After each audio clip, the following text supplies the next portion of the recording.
Nag-upload ka na ba ng sobrang daming photos sa isang post, gaya ng 50 to 70, minsan pa nga umaabot siya ng 100.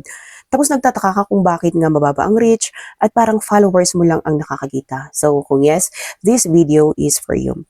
Kasi hindi lahat ng photo post pantay ang performance, no? So ito ay base din sa aking experience kasi last week talaga ang medyo maraming ganap kaya gusto ko naman na mag-upload para minsanan din, no? So kaso napansin ko nga bakit parang kukonti yung aking mga kita pero yung gaya ng post ko, yung sa isang album ko is 2,000 ang views pero 0.01 lang ang earnings ko. Kaya naral ko at gusto ko namang i-share sa inyo hoping na makakatulong din sa inyo sa pagpo-post ng mga photo post nyo. No?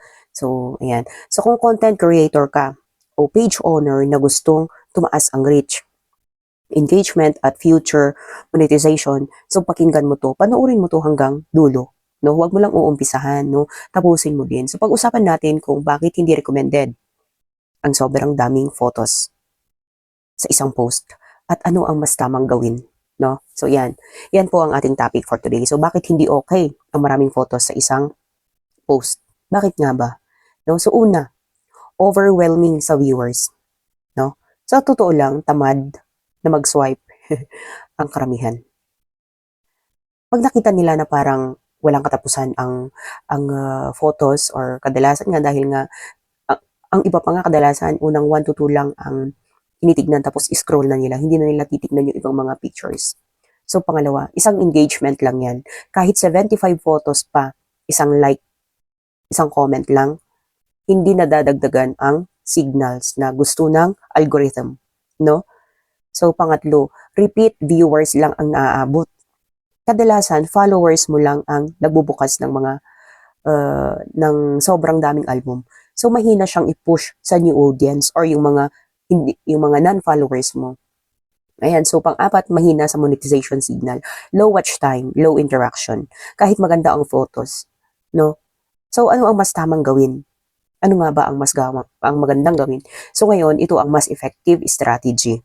So number 1, kahit mag-upload ka lang ng 5 to 10 photos per post lang.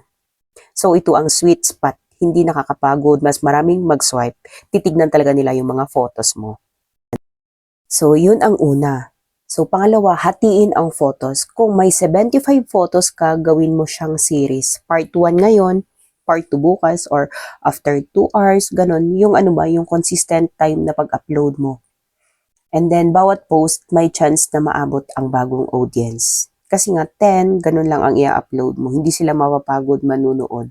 So, number 3, highlight plus album. Piliin mo lang ang 5 to 8 best photos mo. Tapos sa caption, sabihin mo, full album nasa comment o nasa page album. Yan, ilagay mo lang doon. And then, dito tayo sa caption. Caption ang susi sa photo post. Naniniwala ba kayo doon? So sa photo post, yan, no? Hindi videos ang nagdadala. Caption ang bida, no?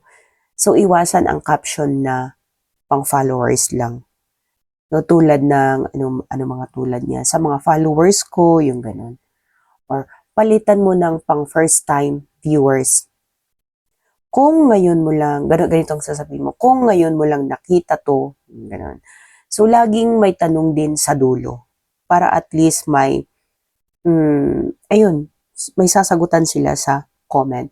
So ilagay mo doon na alin dito ang pinakagustuhan mo or agree ka ba o hindi. At dapat din may mas magandang call to action. So, i-share mo kung may kakilala kang nakaka-relate, ganun. So, tandaan mo, hindi paramihan ng photos ang labanan. Tamang dami, tapos dagdagan mo pa siya ng tamang caption, ayan, mas malaki ang reach mo. So, kung gusto mo ng sample captions o mga content tips, paki-follow naman ako, lalo na yung mga followers ko na hindi ko pa ay yung mga non-followers ko. Yan, follow mo ako para sa ating everyday o daily tips na aking i-share. So, hanggang sa susunod na tutorial. Bye-bye!